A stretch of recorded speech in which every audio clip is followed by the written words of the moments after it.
Hello friends, welcome to my channel. இன்றைக்கி வீடியோவில் பார்த்தீங்கன்னா தீபாவளி ஸ்பெஷல் பூந்தி லட்டு தான். எப்படி செய்கிறதுன்னு பார்த்துடலாம். நம்ம சேனலுக்கு நீங்கள் புதுசாக இருந்தீங்கன்னா மறக்காமல் சப்ஸ்கிரைப் பண்ணிவிட்டு கூடவே பெல் சிம்லே கிளிக் பண்ணிடுங்க. வாங்க வீடியோக்குள்ளே போகலாம். ஃபஸ்ட்டு வந்து இதுக்கு நம்ம மாவு ரெடி பண்ணிக்கலாம். ஒரு பவுல் எடுத்துகிட்டு அதில் 1.25 கப் அளவுக்கு கடலை மாவு, பேக்கெட்டில் வாங்கின மாவு தாங்க, 1.25 கப் அளவுக்கு எடுத்துருக்கிறேன். பிஞ்சு போல் சால்ட்டு, இனிப்பு சுவையை நம்மளுக்கு எடுத்து கொடுக்குறக்காக. இப்போ இதில் பிஞ்சு போல் பேக்கிங் சோடா, நான் வந்து கம்மியான குவான்டிட்டியில் எடுத்துக்கனால பிஞ்ச் போல் சேர்த்துக்கிறேன். நீங்கள் கொஞ்சம் 1/4 கிலோ 1/2 கிலோ அந்த மாதிரி எடுக்கிற அப்படி இருந்தால் 1/4 டீஸ்பூன் அளவுக்கு பேக்கிங் சோடா, அதாவது ஆப்பு சோடா சேர்த்துக்கோங்க. பிஞ்ச் போல் ஃபுட் கலர் சேர்த்துருக்குறேன், எல்லோ கலர் சேர்த்துக்கிறேன். இப்போ இது கூட கொஞ்சமாக தண்ணி சேர்த்துட்டு விஸ்க் வச்சு நல்லா கலந்து விட்டுருங்க. கொஞ்சம் கொஞ்சமாக தான் தண்ணி சேர்க்கணும், ரொம்ப சேர்த்துறாதீங்க. மாவு வந்து அப்போ ரொம்ப தண்ணி ஆயிரும், அப்புறம் நம்மளுக்கு பூந்தி பொரிக்கிற பக்குவமே நம்மளுக்கு வராது. இது போல் கொஞ்சம் கொஞ்சமாக சேர்த்துட்டு நம்ம வந்து நல்லா கட்டி இல்லாமல் கரைச்சி எடுத்துக்கணும்.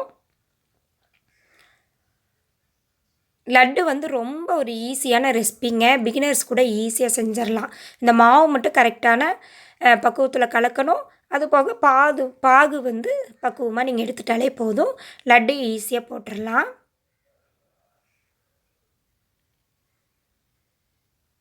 பாருங்கள், இது போல் நல்லா கட்டி இல்லாமல் கலந்து எடுத்துக்கலாம். மாவு வந்து இந்த அளவுக்கு இருக்கணும். எடுத்து காட்டுறேன் பாருங்கள். நம்ம விஸ்கால் எடுத்தாலே நின்று விழுகணும். இந்த மாதிரி இருந்தால் தான் நம்மளுக்கு பூந்தி பொரிக்கிற பக்குவத்துக்கு நம்மளுக்கு மாவு வந்து கரெக்டான பதமாக இருக்கும். ஸ்பூனால் எடுத்து காட்டுறேன் பாருங்கள். பாருங்கள், இது போல் இருக்கணும். எடுத்திங்கன்னா இது போல் விழுகணும், விட்டு விட்டு விலகக்கூடாது. இது போல் தொடர்ச்சியாக விழுகணும். இதுதான் வந்து நம்மளுக்கு சரியான பூந்தி பொரிக்கிற பதம். இப்போ ஒன்று வந்து நம்ம பூந்தி வந்து பொரிச்சு எடுத்துக்கலாம்.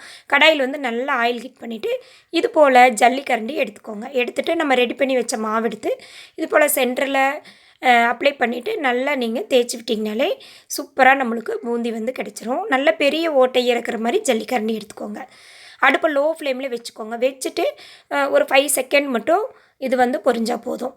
ரொம்ப வந்து விட்டிங்கன்னா முருகிரும், அப்புறம் லட்டு வந்து நம்மளுக்கு நல்லா இருக்காது. 5 செகண்டு கரெக்டாக எல்லோ கலராக வந்ததையுமே நம்ம எடுத்துக்கணும். இது போல் எல்லாத்தையுமே நான் ரெடி பண்ணி வச்சுட்டேன். இப்போ இதுக்கு வந்து நம்ம சக்கரை பாகு ரெடி பண்ணிடலாம். கடாய் அடுப்பில் வச்சுட்டு 2 கப் அளவுக்கு சர்க்கரை, 3/4 கப் அளவுக்கு தண்ணி, இந்த மெஷர்மெண்ட் மட்டும்தான் நீங்கள் கரெக்டாக வச்சுக்கோங்க. 1.25 கப் அளவுக்கு கடலை மாவுக்கு 2 கப் அளவுக்கு சர்க்கரை. லட்டு வந்து தித்திப்பாக வேணும் அப்படின்னா 2 கப் சர்க்கரை எடுத்துக்கோங்க. இல்லைனா 1.25க்கு 1.25 கலவு எடுத்துக்கோங்க. 1.25 கப்புக்கு 3/4 கப்பு தண்ணி சேர்த்திங்கன்னா போதும். சேர்த்துட்டு அடுப்பு லோ ஃப்ளேமில் வச்சுட்டு விட்டுருங்க. இது போல் நல்லா நுரைச்சி வரும். நுரைச்சி வரும்போது பாகுப்பதம் செக் பண்ணிக்கலாம். இது போல் கரண்டியால் எடுத்துகிட்டு 2 விரல் கடையில் வச்சிங்கன்னா ஒரு கம்பி மாதிரி ஃபார்ம் ஆகணும். அதுதான் கம்பி பதம். பார்த்திங்கன்னா அப்படியே 2 விரலுக்கு இடையே ஒரு கம்பி மாதிரி ஃபார்ம் ஆகும். இப்போ வீடியோவில் பார்த்த மாதிரி இருக்கணும். அதான் நம்மளுக்கு சரியான பதம். இப்போ பார்த்திங்கன்னா இந்த சக்கரை பாகு வந்து நம்மளுக்கு ரெடி ஆகிடுச்சு. இது கூட 2 ஏலக்காய் வாசனைக்காக எடுத்துகிட்டு ஒரு கிராம்பு சேர்த்துட்டு சக்கரை பாவை நம்ம இறக்கிடலாம். இப்போ நம்ம ரெடி பண்ணி வச்ச பூந்தியில் ஒரு கைப்பிடி மட்டும் எடுத்துக்கலாம். எடுத்துகிட்டு மிக்ஸி ஜாரில் சேர்த்து நல்லா பொடி பண்ணிடலாம். பாருங்கள், இந்தளவுக்கு இருக்கணும். இப்போ மீதி இருக்கிற பூந்தியை நம்ம சக்கரை பாகில் சேர்த்து விட்டுடலாம். இது கூடயே நம்ம அரைச்சிட்டு வந்த இந்த பூந்தி பொடி இப்படி சேர்க்கும்போது பார்த்திங்கன்னா அங்கங்கே பூந்தியாகவும் உள்ளே வந்து நல்ல மாவு மாதிரி இருக்கும். சாப்பிட்றதுக்கு செம்ம டேஸ்ட்டாக இருக்கும். இது போல் நீங்கள் ட்ரை பண்ணி பாருங்கள். இப்போ சேர்த்துட்டு நல்லா ஒன்று போல் கலந்து விட்டுருவோம். இந்த ஜீராவில் வந்து இது ஒரு 1/4 மணி நேரம் ஊறணும்.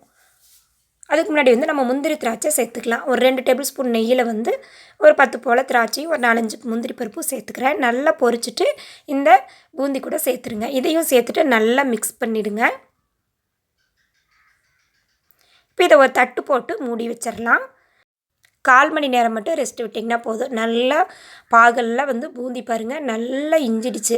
அதாவது பூந்தி நல்லா ஊறி வந்திருக்கு. கொஞ்சம் கூடி பாகு எச்சாவோ கம்மியாவோ இல்லை, கரெக்டாக இருக்குது. 1.25 கப் கடலை மாவுக்கு 2 கப் சர்க்கரை எடுத்துருக்கிறேன், 3/4 கப் தண்ணி. மறக்காமல் இந்த மெஷர்மெண்ட்டில் வந்து நீங்கள் ட்ரை பண்ணி பாருங்கள். சூப்பராக இருக்குது. கப்பே இல்லைனாலும் நீங்கள் டம்ளர் பவுல் எது வேணாலும் எடுத்துக்கோங்க. நம்ம எப்படி பண்ணியிருக்கணும் அந்த குவான்டிட்டியை கரெக்டாக ஃபாலோ பண்ணுங்கள். அவ்வளோதாங்க. எடுத்து உருண்டைகளாக உருட்டினீங்கனாலே அருமையான பூந்தி லட்டு ரெடி ஆகிடுச்சு. பிகினர்ஸ் கூட ஈஸியாக செஞ்சிடலாம். ட்ரை பண்ணி பாருங்கள். ஃப்ரெண்ட்ஸ், இந்த வீடியோ பிடிச்சிருந்தா சேனலை மறக்காமல் சப்ஸ்கிரைப் பண்ணிடுங்க. லைக் பண்ணுங்கள், ஷேர் பண்ணுங்கள், கமெண்ட் பண்ணுங்கள். இந்த தீபாவளிக்கு ஈஸியாக இது போல் பூந்தி லட்டு ட்ரை பண்ணி பாருங்கள். நான் வந்து இப்போ உங்களுக்கு கட் பண்ணி காட்டுறேன் பாருங்கள். அவ்வளோ சாஃப்டாக இருந்துச்சு.